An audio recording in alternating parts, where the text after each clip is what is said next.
आज हम lecture number 16 इस लेक्चर में बहुत ही इंपॉर्टेंट टॉपिक जो कि पैकिंग फ्रैक्शन से संबंधित है, जो हम लोग संकुलन गुणांक निकालते थे, पैकिंग क्षमता, तो उसकी बात करेंगे। आज उसको निकालना सीखेंगे क्योंकि हमने आपको बताया था कि आप लोग याद कर लीजिए एससीसी की 52.4% या 50% के आसपास, और भी बताया था कि जो एफसीसी है वो 74%, बीसीसी है 68%। तो इस तरह से कुछ परसेंटेज बताए थे जिन्हें हमने कहा था कि आप लोग याद कर लीजिए। लेकिन मैं आज फाइनली ये लेक्चर लेकर के आया हूँ जिसमें आपको पैकिंग फ्रैक्शन निकालना सिखाएंगे कि एक्चुअली निकलता कैसे है। वो याद तो आपको करना ही करना है, उसमें कोई बात नहीं, लेकिन हम इस वीडियो में आपको पैकिंग फ्रैक्शन की बात करेंगे। अगर वीडियो ज़्यादा लंबा नहीं होगा तो हो सकता है मैं इस वीडियो में त्रिज्यानुपात जो रेडियस रेशियो कराया था मैं उसकी भी बात इसी में करूंगा। और चलिए बिना देरी करते हुए आगे बढ़ते हैं। हमें समझना क्या है, पैकिंग फ्रैक्शन संकुलन क्षमता, गोलों के द्वारा अधिकतम घेरा गया स्थान। चलिए, हम जैसा कि जानते हैं कि हमारे पास एक संरचना होती थी इस प्रकार से, एक क्यूब होता था, और अगर हम इसमें किनारे गोलों पर रख देते थे, यानी कोनों पर परमाणुओं को अगर रखते थे, वो एससीसी मिलता था। और एससीसी की जो पैकिंग फ्रैक्शन थी, पीई या पीएफ की बात करें, अथवा इसको पीएफ भी बोल सकते हैं, पैकिंग क्षमता या पैकिंग यानी संकुलन गुणांक, ओके। तो इसकी बात करें, ये आपका 50% के आसपास आता है, 52 पॉइंट कुछ भी आता है, जो भी है इतना आता है लगभग।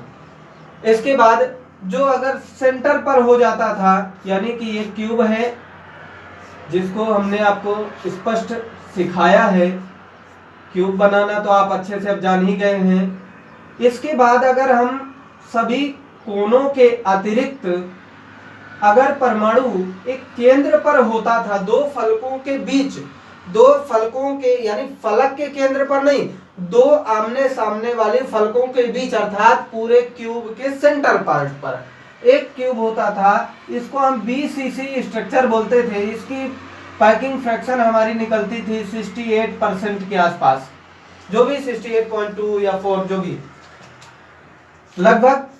अब हमें कोई रटने वाली बात नहीं है कि 68.2 है कि 68.4 है, वो जो भी है उसको हम निकालना सीख लेंगे।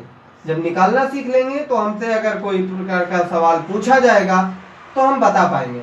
अगर एफसीसी होता था तो आपको पता है कि कोनों के अतिरिक्त सभी फलकों पर भी होता था, सभी फलकों पर भी होता था। तो इस प्रकार से हम सभी फलकों के केंद्र पर रख दिए एफसीसी संरचना, और इसकी 74% पैकिंग फ्रैक्शन निकलती थी। तो हम आज इनको सॉल्व करके आपको बताएंगे कि पैकिंग फ्रैक्शन कैसे निकालेंगे जी। तो हम बात करते हैं, इसके लिए कुछ जरूरी पॉइंट्स हैं जिन्हें आपको देखना है। पहले पैकिंग फ्रैक्शन के लिए, पीएफ के लिए हमको कुछ बातें ध्यान रखनी है। पहली बात यह है कि इसमें जो परमाणु होते हैं अर्थात गोले होते हैं, तो गोले का जो आयतन होता है वो होता है 4/3 पाई आर क्यूब। ये आपको याद रखना है। गोले का जो आयतन है वो 4/3 पाई आर क्यूब होता है। दूसरी इसमें बात जो याद रखने वाली चीज है वो ये है कि इसके फार्मूले जो होते हैं, पैकिंग फ्रैक्शन का जो फार्मूला है उसको याद रखने के लिए, उसको बनाने के लिए हम एक पाइथागोरस प्रमेय का भी इस्तेमाल करते हैं।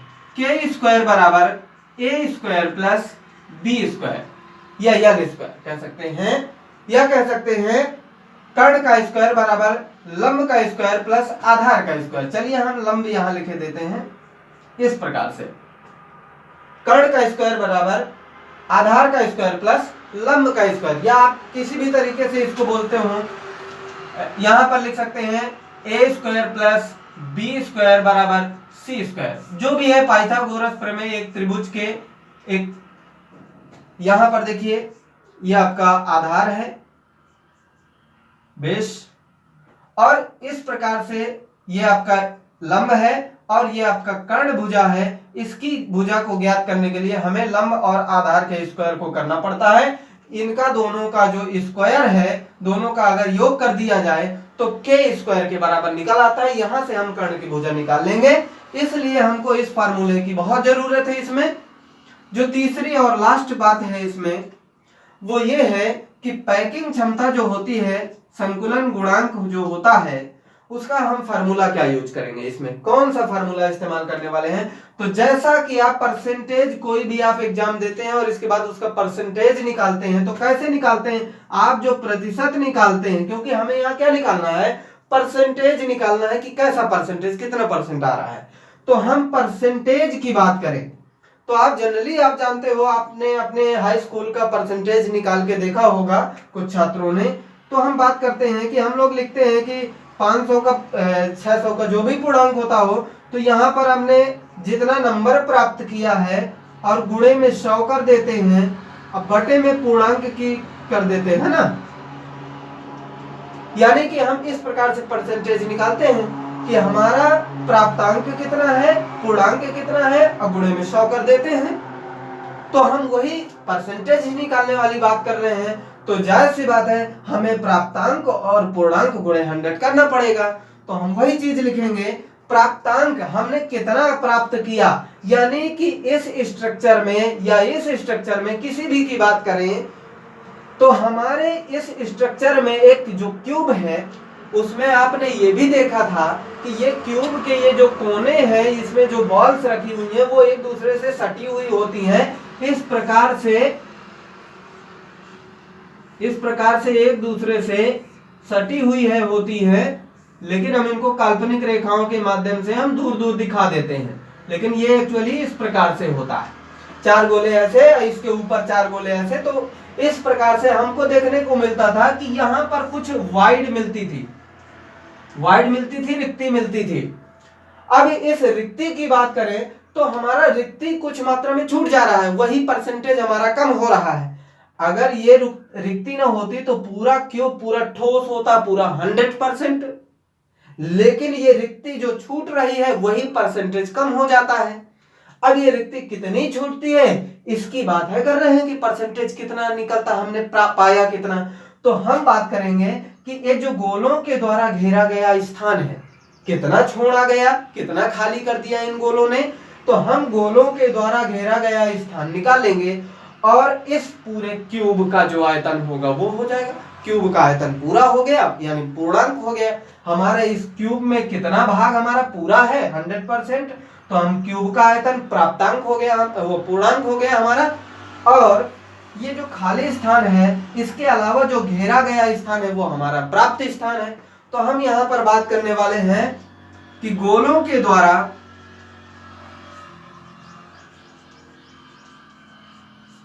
घेरा गया स्थान,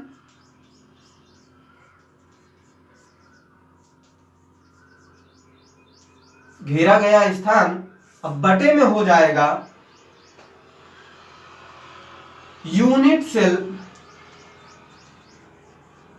का आयतन, है ना। यूनिट सेल, क्योंकि हमारी जो कोशिका है यूनिट सेल है, उसी का आयतन की बात करेंगे। चल, ये थोड़ा सा यहां पर मिस्टेक हो रहा है, मैं इसको अब इरेज कर रहा हूं। घेरा गया स्थान अब बटे आयतन, अब गुणे में 100, ये है आपका परसेंटेज निकालने का। तो हम यहां पर कुल गोले लिख सकते हैं, क्योंकि गोलों की संख्या अलग अलग उसमें अलग होगी। कहने का मतलब हमारे एससीसी में कुल गोलों का पूर्णांक होता है 1, यानी एक एससीसी की जो यूनिट सेल है उसमें कुल परमाणुओं का हिस्सा होता है 1, है ना। कुल परमाणु कितने का योगदान होता है? 1 ही परमाणु का योगदान होता है पूरी बनाने में। लेकिन बीसीसी में 2 परमाणुओं का होता है, एफसीसी में 4 परमाणुओं का होता है। तो इस प्रकार से हम देख पा रहे हैं कि हमारे पास परमाणुओं की संख्या अलग अलग मिलेगी, तो इसलिए हम लिख सकते हैं कुल गोलों का। वैसे इसका मतलब भी यही होता है, गोलों के द्वारा घेरा गया स्थान, तो मतलब यही होता है कि कितने गोलों ने घेरा है वो स्थान हमको कवर करना है। चलिए, तो ये रहा हमारा बेसिक चीज। इसमें गोलों का आयतन आपको भूलना नहीं है, 4/3 पाई आर क्यूब, और ये भी आपको लगाना ही पड़ेगा। हम इसको इस रूप में इस्तेमाल करेंगे, a² + b² = c² के रूप में, या तो इस तरह से बोल सकते हैं, और ये आपका फार्मूला हो गया जिसके रूप में आपको रखना है। इसका मतलब ये है किसी भी यूनिट सेल का अगर हमें पैकिंग फ्रैक्शन या पैकिंग क्षमता गुणांक या संकुलन गुणांक निकालना है तो हमें इस फार्मूले में रखनी पड़ेगी वैल्यू। अब ये वैल्यू हमें आएगी कहां से, ये हमें समझना है। गोलों के द्वारा घेरा गया स्थान तो हमें मिलेगा, क्योंकि गोलों की संख्या हमको मालूम है, किस यूनिट के लिए निकालेंगे उसी के गोले का मान रखेंगे और इस गोले का आयतन निकाल लेंगे। तो यानी गोलों के द्वारा घेरा गया स्थान हम निकाल आएगा और यूनिट सेल का आयतन हम निकालेंगे और 100 का भाग गुणा करके आंसर निकालेंगे। तो चलिए अब यहां पर शुरू करते हैं। हम सबसे पहले बात किसकी करेंगे, एससीसी की बात कर लें। यहां पर सभी प्रकार के पैकिंग फ्रैक्शन आज हम बताने वाले हैं, सभी प्रकार के संरचना स्ट्रक्चर्स की पैकिंग क्षमता बताएंगे। हम इसको इरेज कर रहे हैं। चलिए, हाँ, तो बात कर रहे हैं हम, सबसे पहले बात कर लेते हैं एससीसी की। एससीसी की पैकिंग एफिशिएंसी, है ना। तो जैसा कि हम जानते हैं एससीसी स्ट्रक्चर ये है आपका, तो इसमें देखने की समझने की बात है। अगर आप समझेंगे नहीं तो आप ये पता नहीं पाएंगे कि हम वैल्यू कैसे पुट कर रहे हैं, कहां से ला रहे हैं। तो आपको समझना है कि ये जो 4 गोले होते हैं और ये जो नीचे 4 गोले होते हैं, ये एक दूसरे से बिल्कुल ऐसे सटे हुए 4 ये प्लेन में और ऊपर से 4 इसके रख दिया जाता है। तो ये 4 गोले और नीचे 4 गोले आपस में बिल्कुल टच होते हैं इस प्रकार से, और इनके ऊपर भी 4 गोले ऐसे रख दिए जाएंगे। तो हम केवल इन 4 गोले नीचे वाले की या किसी एक की बात कर लेते हैं। इनको अगर सेंटर पार्ट मिलाते हैं तो एक स्क्वायर का रूप लेता है। जैसा कि मैंने बताया था, इस स्क्वायर को अब गौर से देखिए। इस स्क्वायर में बहुत सारी बातें छुपी हैं जिससे हम पैकिंग फ्रैक्शन की गणना कर पाएंगे। हमें इस स्क्वायर में देखने को मिल रहा है जिसमें मैंने इस स्क्वायर का जो पार्ट है, इस स्क्वायर के यहां से यहां के बीच की दूरी को हमने क्या बोला था बेटा, क्या बोला था? यहां से हमने बोला था a, कोर लेंथ की लंबाई बोली थी, कोर लेंथ बोली थी, जिसको हम a से डिनोट करते थे। जी हाँ, अब गौर से देखिए कि इस गोले की, एक गोला होता है, इसकी केंद्र से यहां परिधि के बीच की दूरी को हम त्रिज्या कहते हैं। ये त्रिज्या हो गई, और अगर हम इसी की बात करें, यहां से त्रिज्या इतनी हो गई और इसी को यहां से इधर के बाद इधर भी कर दे तो ये भी त्रिज्या हो गई और ये भी त्रिज्या हो गई, और इसको हम कहते हैं व्यास, पूरे को कहते हैं व्यास। तो यहां से इधर की त्रिज्या हो गई r, इधर से इधर की त्रिज्या हो गई r।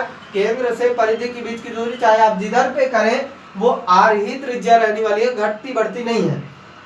तो यहां पर बात कर रहे हैं कि इस पूरे को व्यास कहते हैं, और ये व्यास आप देखिए गौर से d से व्यक्त करते हैं डाया। अब इसको देखिए अच्छे से कि ये यहां से व्यास यहां तक है, यानी यहां से यहां तक की दूरी r थी और यहां से यहां तक की दूरी भी r थी, यानी एक आर और एक आर मिलकर 2r के बराबर है, 2r के बराबर है। ये आपका एक फार्मूला हुआ जिसको मैंने आपको शुरुआत में एक बार याद कराने के लिए बोला था। इस प्रकार से देखिएगा, ध्यान से देखने की बात है कि जो हमारा यहां से यहां तक की दूरी है वो 2r हुई, यानी d यानी 2r, d इक्वल टू, अब हमारी इस गोले की केंद्र से देखिए अच्छे से, इस गोले से केंद्र से यहां तक की दूरी आप r है ना, परिधि तक की, और यहां से इस गोले की भी परिधि r है, दोनों टच करते हैं। जैसा कि आपको पता है दोनों बॉल एक दूसरे को टच कर रहे हैं। कहने का मतलब है यहां से यहां तक की दूरी r हुई और यहां से यहां तक की दूरी r हुई। इसका मतलब इस कोने से इस कोने तक की यानी कोर लेंथ की जो लंबाई है वो 2r के बराबर है। अर्थात ये जो यहां से यहां हम इसको कोर लेंथ बोलते थे, ये इस यहां से यहां आधी दूरी r आ गई और इधर से इधर आधी दूरी r आ गई। हम कोर लेंथ की बात कर रहे हैं तो ये r और ये r मिलकर 2r के बराबर है। अब ये भी एक प्रकार का फार्मूला हुआ, ये भी एक प्रकार का फार्मूला हुआ। अब हमने तो आपको दोनों में से कोई और भी फार्मूला बताया था या सीसी के लिए। हमने तो ये आपको बताया था कि अगर यहां से r ज्ञात करना हो तो ये इसके मल्टीप्लाई में है, इधर आएगा तो बटे में आ जाएगा, तो आपका a/2 हो जाएगा इक्वल r। क्या आपको याद आ रहा है? हमने r इक्वल a/2 या सीसी के लिए बताया था कि याद कर लीजिए। मैंने कहा था आप याद कर लीजिए सभी फार्मूले, तीनों एससीसी, बीसीसी और एफसीसी के लिए बोला था। आप सभी फार्मूले याद कर लीजिए, मैंने ये बात कही थी। कहां से आया कैसे आया मैंने कोई डिस्कस नहीं किया था, मैंने कहा था याद कर लीजिए। तो मैं आज वही सब बातें आने वाली हैं, वही फार्मूले भी आने वाले हैं। देखिए आपको ये फार्मूला आपको आसानी से मिला, r इक्वल a/2, और भी फार्मूले मिलेंगे जो भी मैंने याद कराया था। बट आपको देखने को मिल रहा है कि आपको कई प्रकार के फार्मूले इसी में आप देख सकते हैं। यही चीजें ये भी लिखी हुई है। कैसे पता चला? ये d इक्वल 2r होता है, और 2r बेटा किसके बराबर था? a के बराबर था। ये देखिए यहाँ एक r और एक r दोनों मिलके 2r हुए, और 2r यहाँ से यहाँ तक के बीच की दूरी क्या है? a ज्ञात कर रहे हैं, अभी बताया कोर लेंथ। इसका मतलब है 2r a के बराबर है, ये 2r a के बराबर है। इसका मतलब है जो हमारा d है वो a के बराबर है। ये भी एक फार्मूला हुआ, क्योंकि d आपका कितने के बराबर है? 2r के। a आपका कितने के बराबर है? 2r के, यानी a और d दोनों बराबर है। तो चलिए अब हम बात करेंगे, हमको मिला है a बराबर 2r। हम इस फार्मूले को, हमें एक बात बहुत अच्छे से ध्यान रखनी है, सभी लोग कान के उनके सुन लीजिए। एक बात बहुत अच्छे से ध्यान रखनी है कि हमको किसी भी तरीके से यहाँ पर अगर हम एफसीसी की बात कर रहे हैं, चाहे बीसीसी की बात कर रहे हो या किसी भी यूनिट सेल की बात कर रहे हैं, हमें हर हाल में यहाँ से ए की यूनिट निकालनी है, ए का वैल्यू निकालना है, वही हम फार्मूले में रखेंगे। अर्थात हमें ए हर हाल में निकालना है, जो कि हमें एफसीसी में ए बराबर मिला है 2r। ओके, चलिए हम फार्मूला सीधे लगाते हैं। हम जैसा कि हम फार्मूला जानते हैं, PE इक्वल कुल गोलों का आयतन, कुल गोलों का आयतन या घेरा गया स्थान है ना, कुल गोलों का द्वारा घेरा गया स्थान, और बटे यूनिट सेल का आयतन, यूनिट सेल का आयतन, अब गुणे में 100। जैसा कि हमें अब पता है, हम सबसे पहले गोलों का आयतन निकाल लें, इसके बाद यूनिट सेल का आयतन निकाल लें और इस वैल्यू में पुट कर देंगे। ओके, चलिए तो फर्स्ट कंडीशन हम गोलों का कुल आयतन, तो कुल गोलों का आयतन, गोलों का आयतन, जैसा कि आप जानते हैं एक गोले का आयतन होता है 4/3 पाई r क्यूब। एक गोले का आयतन होता है 4/3 पाई r क्यूब, और हमें एससीसी में टोटल कितने गोलों का इस्तेमाल होता है? एक ही गोले का इस्तेमाल होता है, तो इंटू 1। तो हमें गोलों का आयतन हमको मिल जाएगा, 1 कराएंगे तो इतना ही रहेगा, 4/3 पाई आर क्यूब। ये हमें गोले का आयतन मिला है जो कि हमें यहां रखना पड़ेगा। सेकेंड बात हम कर लेते हैं, यूनिट सेल का आयतन निकाल ले। यूनिट सेल का निकालेंगे जब आयतन, तो यूनिट सेल का आयतन जैसा कि आप जानते हैं कि हमारी जो यूनिट है वो पूरी क्यूबिक है, घन है, जिसकी लंबाई चौड़ाई ऊंचाई बराबर होती है। जबकि हमको लंबाई इसकी क्या मिली है, ए, हमने इसको कोर लेंथ ए माना है, तो लंबाई चौड़ाई ऊंचाई ए गुणे ए गुणे ए। तो यहां पर लंबाई ए है, चौड़ाई भी ए है और ऊंचाई भी ए है, अर्थात ए क्यूब। जब हम जानते हैं कि हमको ए का मान पता है 2r, हम यहां पर रखेंगे 2r, ए की वैल्यू क्या है 2r, यहां पर हम दिखाई भी देते हैं a बराबर 2r है, जैसा कि आप वहां निकाल चुके हैं। तो यहां पर a की जगह 2r, अब क्यूब लगा देंगे तो ऐसा। अब इसको सॉल्व करेंगे तो हो जाएगा, इसको 3 बार लिखना है, इसको भी 3 बार लिखना है, तो 2 दूनी 4 दूनी 8 और r क्यूब। ये आपका यूनिट सेल का आयतन आ गया, गोले का आयतन मिला, यूनिट सेल का आयतन मिला, गुणे 100 बराबर पैकिंग एफिशिएंसी आपकी आ गई। चलिए इसको सॉल्व कर लेते हैं, अरेंज कर रहे हैं इधर।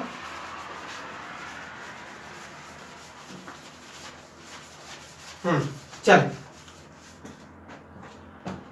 तो पीई बराबर देख लीजिए, पैकिंग एफिशिएंसी हम एससीसी की निकाल रहे हैं, गौर कीजिएगा। हमें ए की वैल्यू निकालनी थी, वो हमने वहां से निकाल ली थी यूनिट सेल से, ये आई थी, और इसी ए का क्यूब कर दिया क्योंकि आयतन निकालना है, और इसका आयतन निकल गया, गोलों का आयतन निकल गया। अब आगे बात बढ़ा लेंगे, तो गोलों का आयतन हुआ है 4/3 पाई आर क्यूब। अब बटे में, क्योंकि ये बटे में 3 है तो बटे में नीचे ही आ जाएगा, और 8r क्यूब लिखना है, तो इसके इंटू में हो जाएगा 8r क्यूब, और इंटू में 100। ये r क्यूब से कटा, और 4 दूनी 8, 2 आया, यानी ऊपर बचा पाई, और बटे में 3 और गुणे 2 और इंटू में 100। तो हम यहां लिख सकते हैं पाई का मान 22/7, और गुणे में ये 3 दूनी 6 और गुणे में 100, इस प्रकार से। तो देख लीजिए, इसको करेंगे 2 तिहाई 6 और 2 पंचे 10, 50 आया। तो इस प्रकार से आप करेंगे तो 22 गुणे 50 बटे 7 × 21। इस प्रकार से अगर हम इसको देखें तो ये इससे कट जाएगा, 21 एकम 21, 21 का भाग देंगे तो 1.0 आने वाला है। ये देख लीजिए, लगभग में आप देख रहे हैं कि 21 से बिल्कुल थोड़ी सी बड़ा है, यानी एक बार ही भाग जाने वाला है, बस थोड़ा सा कुछ बचा है। तो 0.45 जो भी आपको रखना है वो रख दीजिए, आप कैलकुलेशन कर लीजिएगा, और जो भी आपके सामने आता है उसका जवाब दीजिएगा आपको कितना आ रहा है, और इसका इसमें मल्टीप्लाई करिए, शायद लगभग 52 पॉइंट कुछ जो आए, जो भी आए हमारे हिसाब से तो यही आने वाला है। कर लीजिएगा, इसका मल्टीप्लाई आप कर लेंगे, डिवाइड कर लेंगे, ये आपका काम है। जैसा कि मैंने आपको पहले भी बता दिया है कई बार कि ये जो छोटे छोटे कैलकुलेशन है ये हम नहीं सिखाएंगे, ये आपको पहले से पता होना चाहिए। अगर आपको अब भी नहीं जानकारी है गुणा भाग करने की, तो मुझे लगता है आपको प्रॉब्लम होने वाली है। फिर भी मैंने काफी कुछ कर दिया है, अब आपको नॉर्मली गुणा करके आपको आंसर दे देना। तो देख पा रहे हैं, इस प्रकार से हमको रखने की कोई जरूरत नहीं। क्या एससीसी में 50% था? हाँ चलिए 50% है, लगभग में 50% ही है, तो कोई दिक्कत वाली बात नहीं। 52% आपका जो आया है वो प्रूव हो चुका है। अब हम बात करेंगे नेक्स्ट पैकिंग एफिशिएंसी की, जो कि एफसीसी की बात करेंगे। चलिए ये फार्मूला लिखा रहने देते, इसको इरेज कर दे रहे हैं, अपना नोट कर लीजिएगा, वीडियो को रोक रोक करके हम आगे बढ़ते हैं।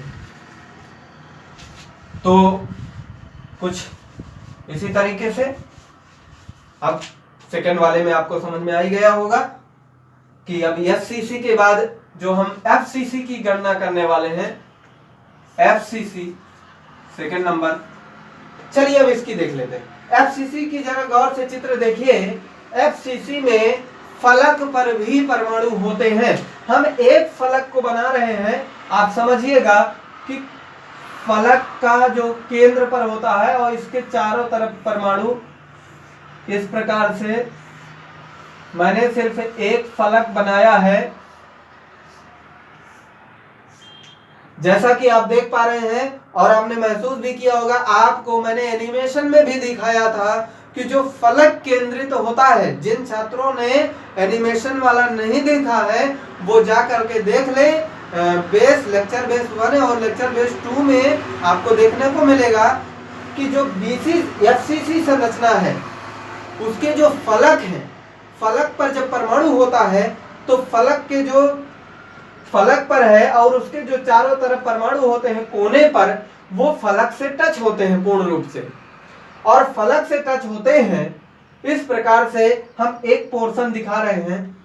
तो इसको अगर आप गौर से देखिए, क्योंकि हमको क्या निकालना है, मैंने क्या ध्यान दिलाया था आपको पिछले में अभी बताया कि हमको हर हाल में यहाँ से A की वैल्यू फाइंड करना है। अगर हम A निकाल ले गए तो हम सीधा यहाँ पर गोलों का आयतन, हमें पता है कि FCC में 4 गोलों का योगदान है।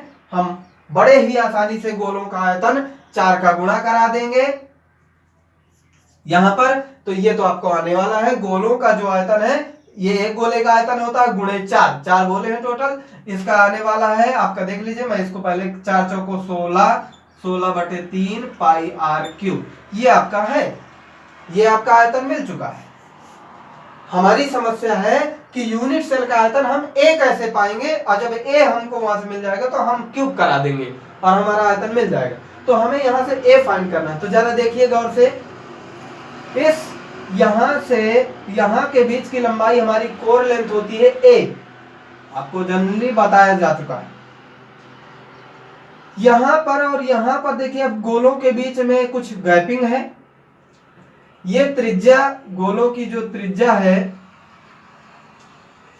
ये, और यहां पर जो गोला है इसकी त्रिज्या, तो आप देखिए थोड़ा सा बीच में गैपिंग है। अब हम डायरेक्ट अंदाजा नहीं लगा सकते कि यहां पर बीच में कितनी गैपिंग हुई है, इसलिए हम दूसरा तरीका अपनाएंगे। यहां से देखिए, ये जो सेंटर है इसको देखिए, ये आपका एक ट्रायंगल बन रहा है, जो अब पाइथागोरस प्रमेय का जो हमने सूत्र लिखा था उसकी यूज होने वाले, वो थ्योरम है उसको यूज करेंगे। देखिए ये आपका एक ट्रायंगल बनता है। हम इसको अगर ABC कर दें, इस त्रिभुज की बात कर लें या इस त्रिभुज की बात एक ही है, तो ध्यान से देखिए, यहां से यहां आपकी एक गोले की ये त्रिज्या है ना, यहां से यहां तक एक त्रिज्या यहां से यहां तक हुई। इधर भी इस गोले की त्रिज्या देखिए, यहां से यहां तक R, यहां से केंद्र से परिधि के बीच की दूरी R त्रिज्या होती है। एक त्रिज्या इसमें मिल रही है, एक त्रिज्या इसमें मिल रही है, और ये गोले का पूरा सेंटर पार्ट, केंद्र से इधर तक की भी दूरी R है और यहां से भी इधर की भी दूरी R है। यहां से यहां की दूरी R, यहां से यहां तक की दूरी R, पूरा व्यास है ना ये, यानी 2 त्रिज्या के बराबर ये है, तीसरी त्रिज्या ये, चौथी त्रिज्या ये है। कहने का मतलब है इसकी जो ये भुजा है, AC भुजा है, AC भुजा जो है वो 4R, 4 त्रिज्या के बराबर है। अब हम यहां से बात कर ले, इसकी भुजा यहां से अब कोई लंबाई नहीं, हम इसको बोलेंगे कोर लेंथ A, यहां की भी कोर लेंथ A। तो हम कहेंगे कि इसका स्क्वायर, अर्थात यहां से इसका स्क्वायर और इसका स्क्वायर निकाल लें तो कर्ण का स्क्वायर पता चल जाएगा। अर्थात हम करने वाले हैं यहां से AC, अगर हमें AC स्क्वायर कर दें, AC का स्क्वायर बराबर AB का स्क्वायर प्लस BC का स्क्वायर, AB का स्क्वायर प्लस BC का स्क्वायर। तो हमें क्या मिलता है, AC हमको पता है, AC हमारी कितनी है, 4R के बराबर है। तो हम लिख देते हैं 4R का स्क्वायर, AC की वैल्यू पता है हमको 4R का स्क्वायर। AB का स्क्वायर, AB यहां से यहां की वैल्यू क्या है, A है, और उसका स्क्वायर करेंगे तो A स्क्वायर। वही कंडीशन यहां से कोर लेंथ यहां की भी A है, और हम BC को हम A स्क्वायर लिखेंगे। अर्थात ये आपका 4R का स्क्वायर का मतलब होता है 16R स्क्वायर, और A square into A square plus A square बराबर होगा 2A स्क्वायर। यहां से अगर हम इस 2 को इधर ले आए तो 16/2 हो जाएगा। आर स्क्वायर बराबर ए स्क्वायर, यहाँ बचेगा ए स्क्वायर, 2 इधर आ गया, बटे में आ गया, यानी कि 2 अट्ठे 16। तो हम ए स्क्वायर बराबर पा रहे हैं 8r स्क्वायर। ये आपका, अगर यहां से हम a निकाल लें तो ये स्क्वायर में उधर चला जाएगा, स्क्वायर हटा दे तो उधर रूट लग जाएगा, अंडर रूट लगा 8r स्क्वायर। ये हमारा एक फार्मूला हमको मिला। जरा गौर करिएगा कि मैंने एफसीसी में कौन से फार्मूले आपको निकाल के कहा था कि याद करिएगा, तो मैं उन्हीं सभी को फार्मूले को ला रहा हूं यहाँ पर तुरंत। तो हमारे पास इस a बराबर 8r स्क्वायर का रूट में है, इसको जरा गौर कीजिएगा, a 8 रूट में है, क्योंकि r स्क्वायर है तो ये इसके लिए ये स्क्वायर कट जाएगा, ये रूट हट जाएगा, तो यानी r बाहर हो गया। एक फार्मूला आपको ये मिला। दूसरे फार्मूले की बात कर लें, a बराबर 8 को हम किस तरह से लिख सकते हैं, 2 गुणे 2 गुणे 2, ये रूट में है पूरा, इंटू r बाहर है, तो 2 4 2 8। इसको अगर देखें तो 2 का स्क्वायर लिख सकते हैं, 2 गुणे 2 यानी 2 स्क्वायर, स्क्वायर होता है तो रूट कट जाता है, इसका मतलब अंडर रूट अभी भी बचेगा, 2 बाहर निकला, इन दोनों में से एक जोड़ा बाहर निकल आएगा, अर्थात 2 1 बाहर आ गया। अब एक बचा हुआ है रूट में, तो उसको 2 कर दीजिए, इनटू में r है, ये फार्मूला आया। अब इसको हमने कहा था कि r इक्वल निकाल लें, तो ये पूरा का पूरा इतना इसके बटे में चला आएगा, इसके गुणे में है, इसके बटे में आ जाएगा, अर्थात r इक्वल जो हमारा हो जाएगा a के बटे में 2√2। क्या आपको याद आ रहा है कि मैंने ये कराया है? इस तरह से भी आप कर सकते हैं। तो हमें यहाँ पे r नहीं चाहिए, बट हमने आपको याद दिलाया कि क्या फार्मूले कहां से कितना आए थे, मैंने उनको याद कराया था। अब बोला था कि इसको याद कर लीजिएगा। एक्चुअली में ये सब फार्मूले इस तरह से आ रहे हैं, बहुत सारे फार्मूले हैं मैंने आपको बताया, लेकिन हमको हर हाल में चाहिए एक ही वैल्यू। एक ही वैल्यू हम चाहे तो इसको यूज कर लें, चाहे तो इसको यूज कर लें, कोई फर्क नहीं पड़ने वाला, दोनों एक ही चीज है। चलिए हम इसको यूज करके देख लेते हैं।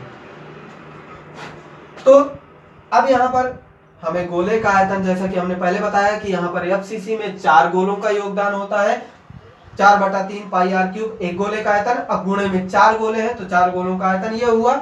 हम यूनिट सेल का आयतन, क्यूबिक है, हमारी घनीय संरचना है, उसकी बात कर ले, हमें a क्यूब निकालना पड़ेगा, अर्थात लंबाई गुणे चौड़ाई गुणे ऊंचाई, जिसमें सभी की सेम हमने a का वैल्यू प्राप्त किया है, जो कि हमारी रूट में 8 r है, रूट में 8 है और r बाहर है, और इसको हमको क्यूब करना है, a क्यूब लिखा है ना।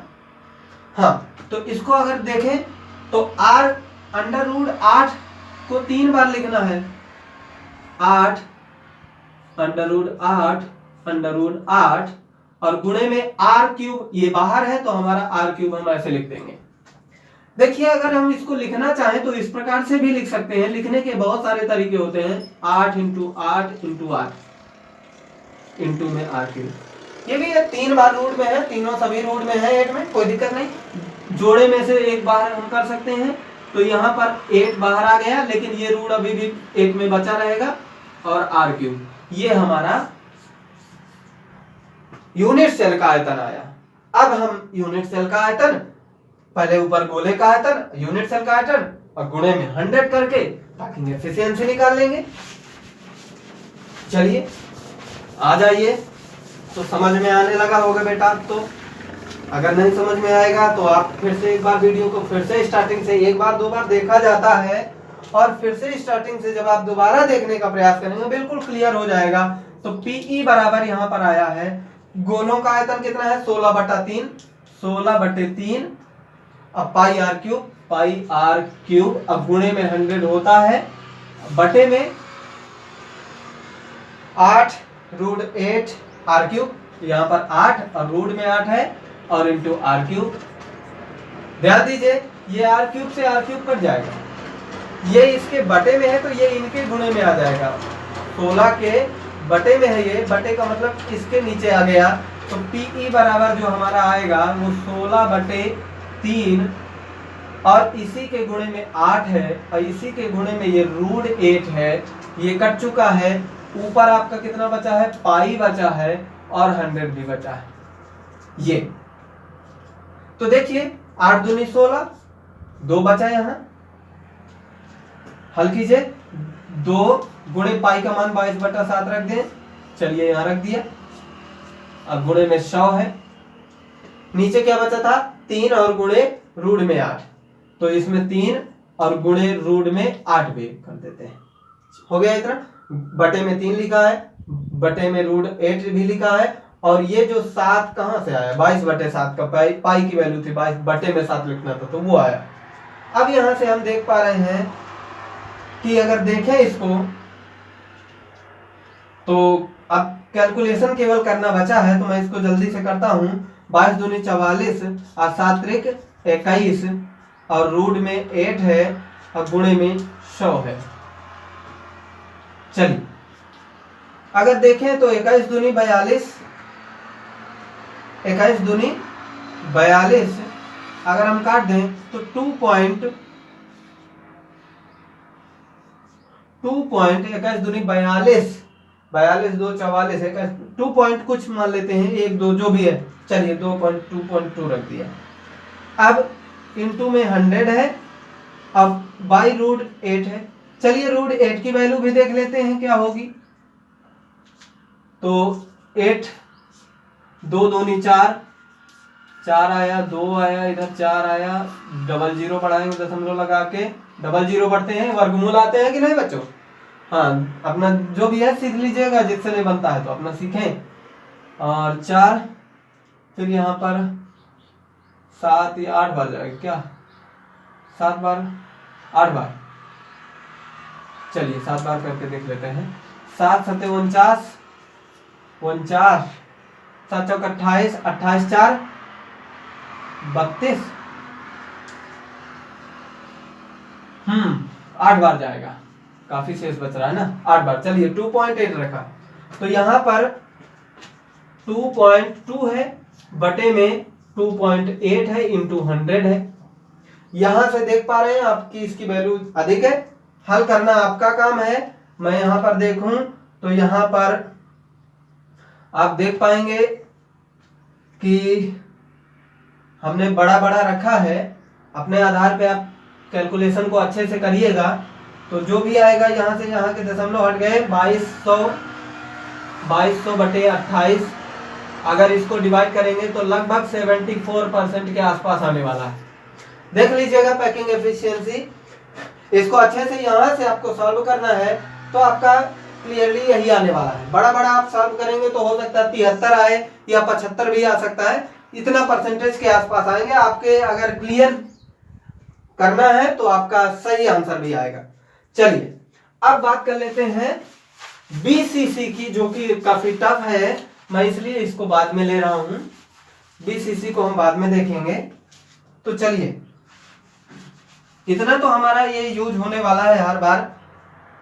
बीसीसी के लिए जरा गौर से देखिए, क्योंकि इसमें बॉडी के सेंटर पार्ट पर होता है, तो सेंटर पार्ट का जो गोला है उसको जरा समझना है।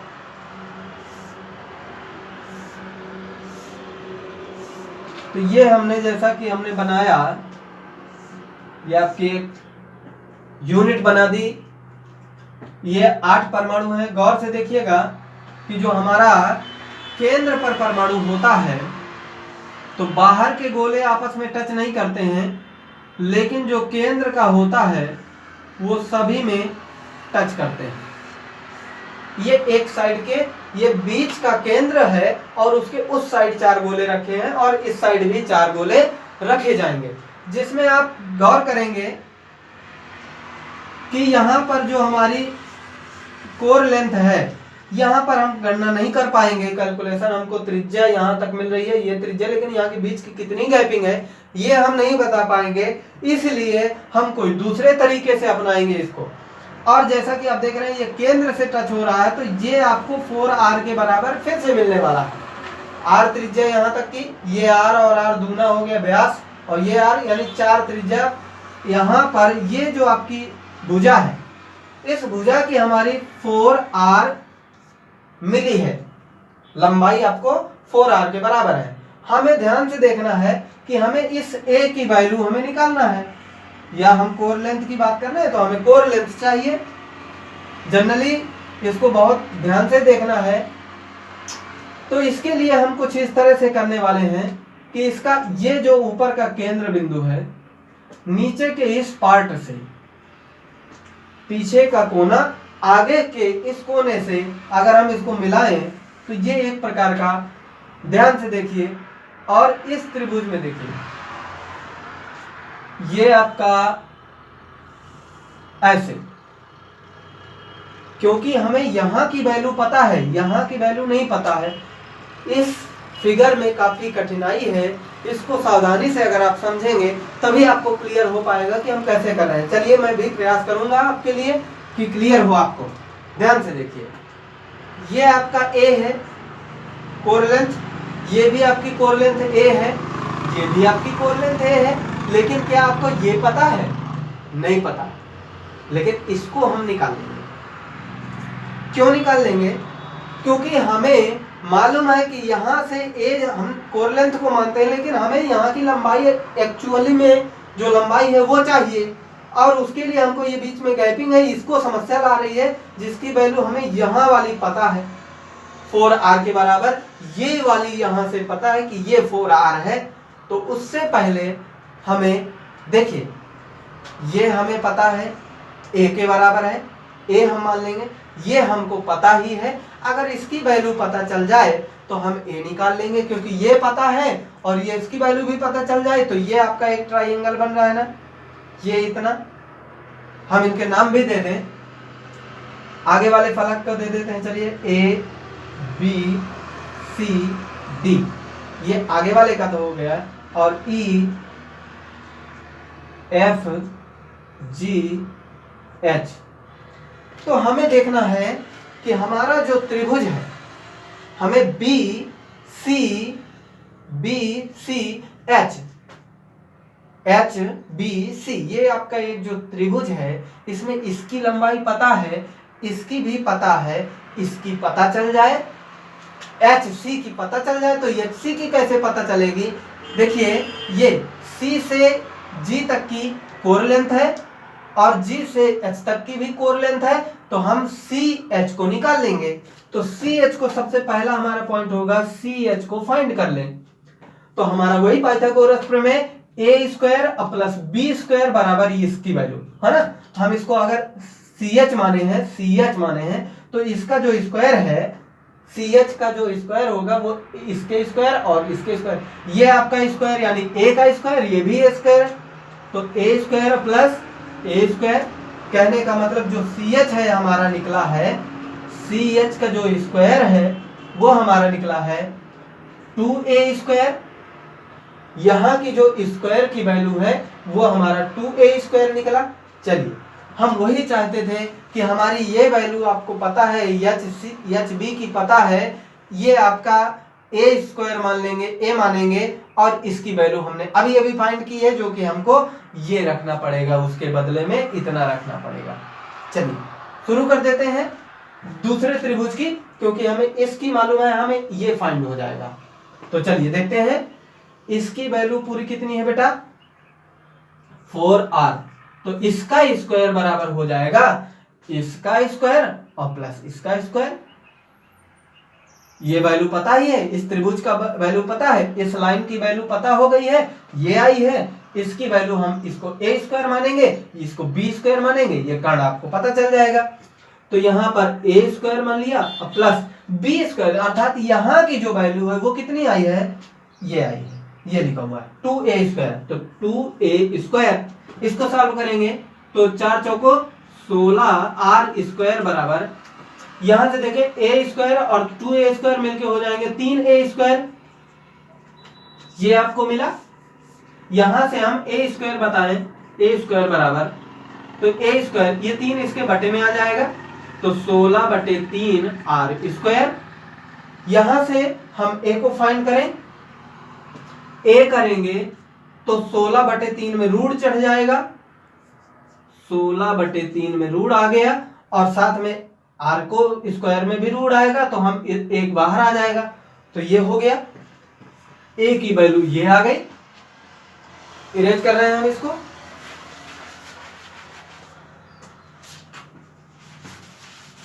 चलिए आगे ध्यान दीजिए, ध्यान देना है आपको। ए स्क्वायर हमें माना है, ए मालूम चल गया है, हमारा काम हो चुका है। पर मैं आपको एक बार याद दिला देता हूं कि मैंने यहाँ पर फार्मूला क्या लिखाया था। फार्मूला लिखाया था, जरा देखिए गौर से, कमेंट करें बेटा, कमेंट करें। हमने बीसीसी के लिए ए और आर में क्या संबंध निकाला था वो कमेंट कर दीजिए। इसके बाद मैं इसको सॉल्व कर रहा हूं कि देखिए यहां से ही आगे वो आ जाता है। ए बराबर 16/3 रूट में है और इंटू में आर है। चलिए हम इसको 16 को क्या लिख सकते हैं, 4 गुणे 4, अर्थात 4 हमारा रूट से बाहर आ जाएगा और बटे में 1/3 रूट में रहेगा, है ना, और इंटू में आर। यहां से आर निकालना हो तो ये आपका बटे में आएगा, ए के बटे में आ जाएगा, a/4 हो जाएगा।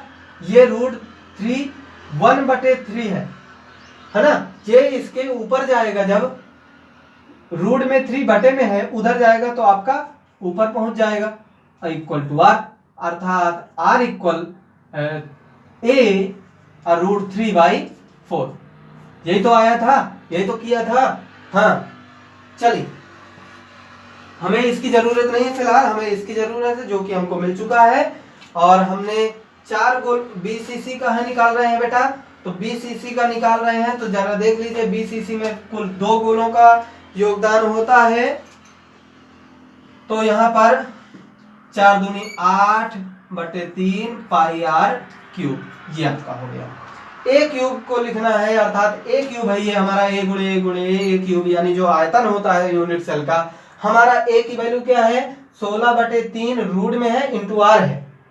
तो यहाँ पर 16/3 रूट में था, इंटू आर था, इसको हमको क्यूब कर देना है। इसको हल करें, 16 को हमने 3 बार लिखा, 16/3 इंटू 16/3 इंटू 16/3, ये सभी रूट में रहेंगे, और इंटू में आर क्यूब है क्योंकि आर बाहर था तो आर का क्यूब करेंगे तो आर क्यूब हो जाएगा। इसको गौर से देखिए, मैं अब इसको रीच कर रहा हूं, आगे बढ़ा रहे हैं,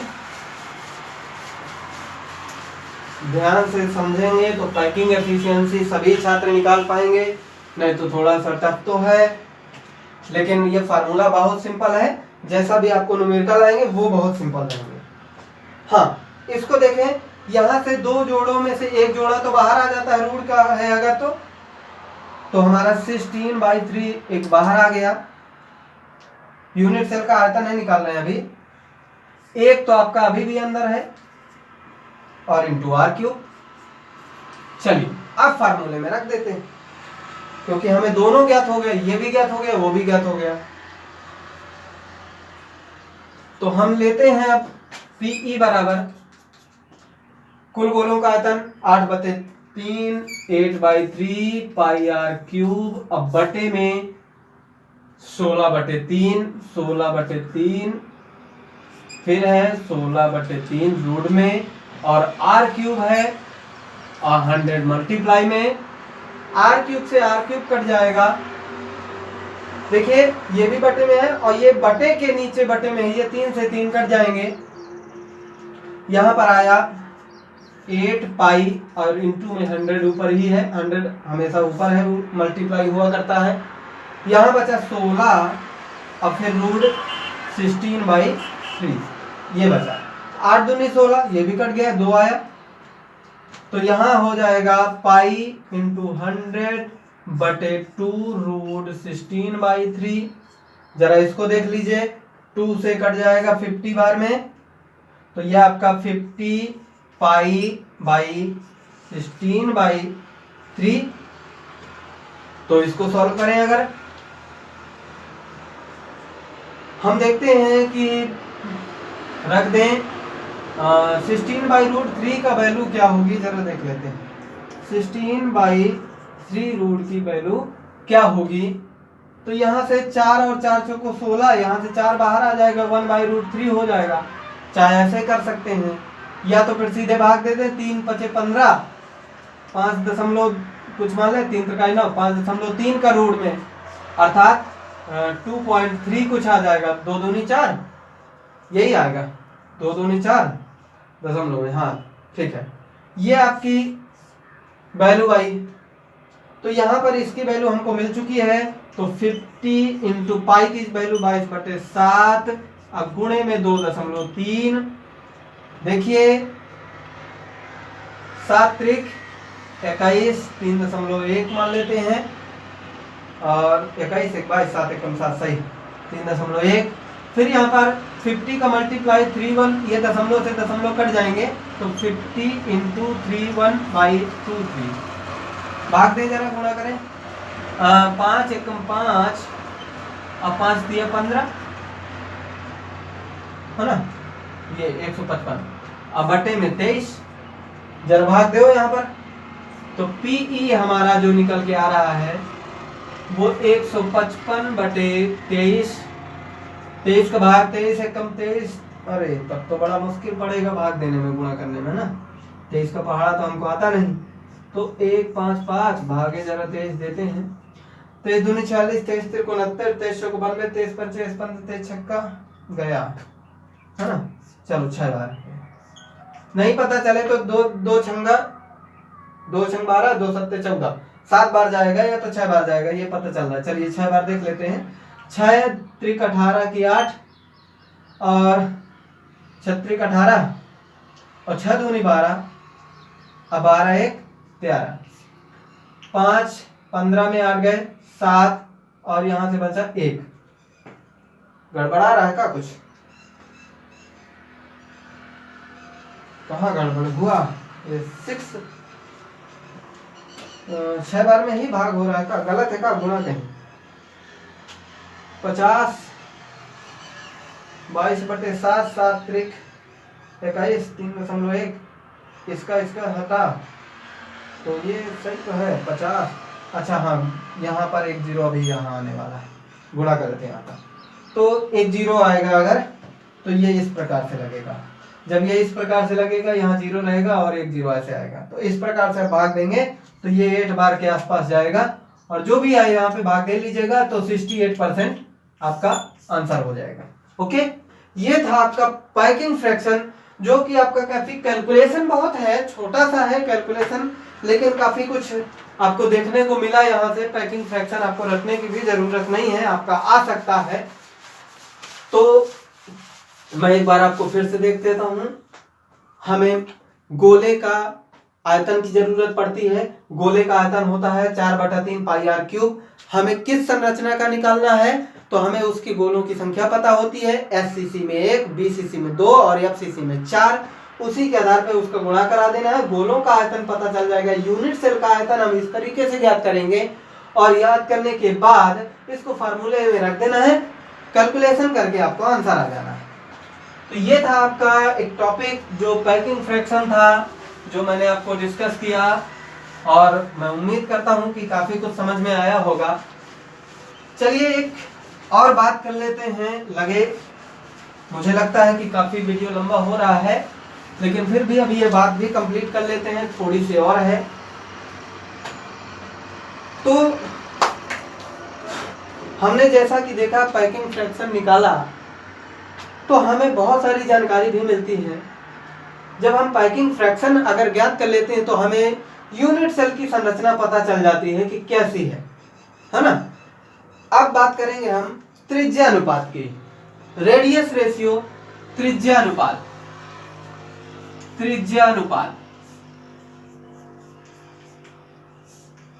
इस रेडियस रेशियो की बात कर लेते हैं, जिसमें से मैंने एक आपको हिंट दिया था, R+/R- = 0.525, ऐसा कुछ बोला था जब मैंने NaCl की क्रिस्टल की बात की थी। उस टाइम पर मैंने रेडियस रेशियो की चर्चा की थी, तो इतना निकला हुआ था, है ना।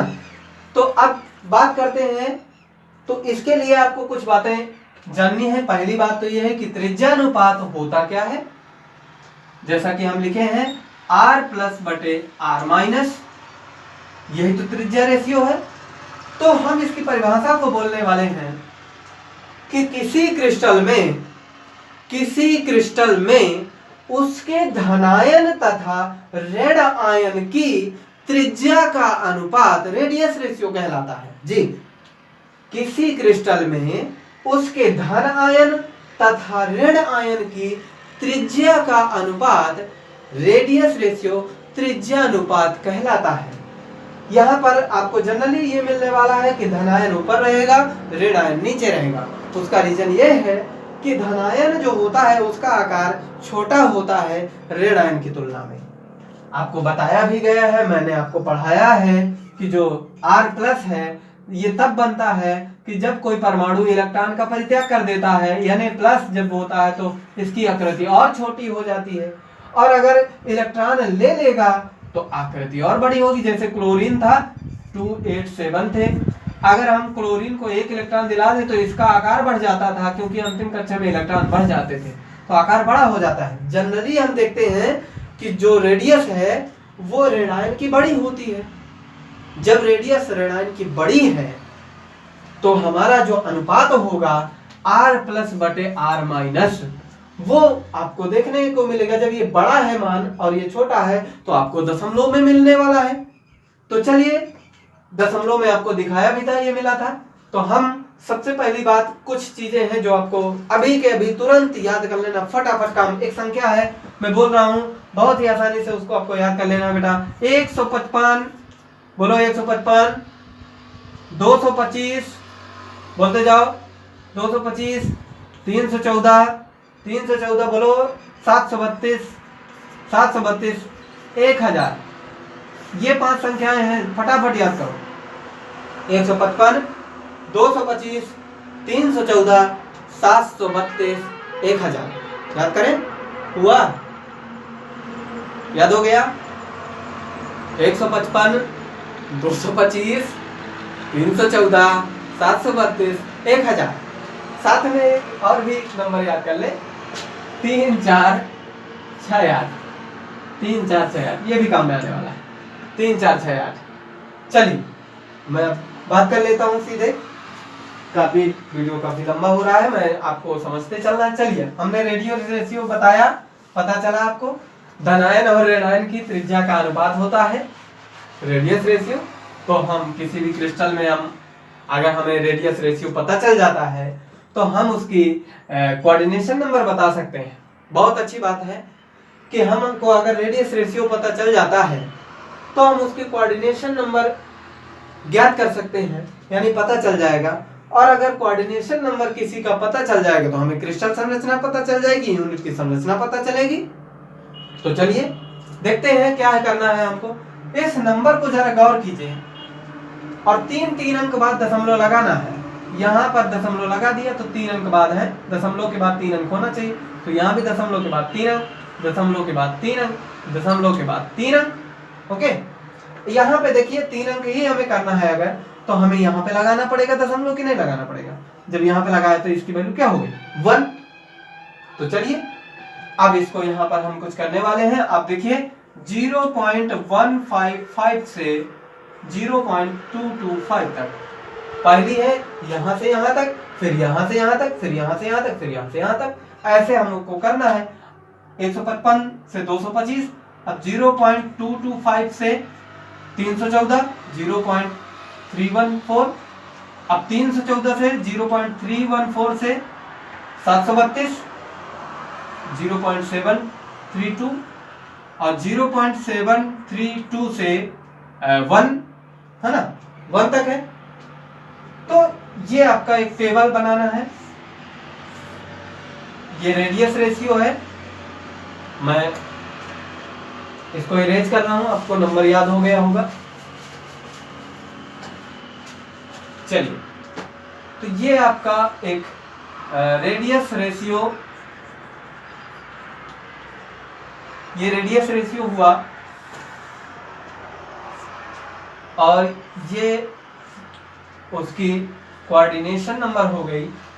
और यहाँ पर हम उसकी संरचना की बात कर लेंगे, स्ट्रक्चर की बात कर लेंगे, यूनिट सेल का स्ट्रक्चर क्या होगा, और यहाँ पर कुछ एग्जांपल्स की बात कर लेंगे।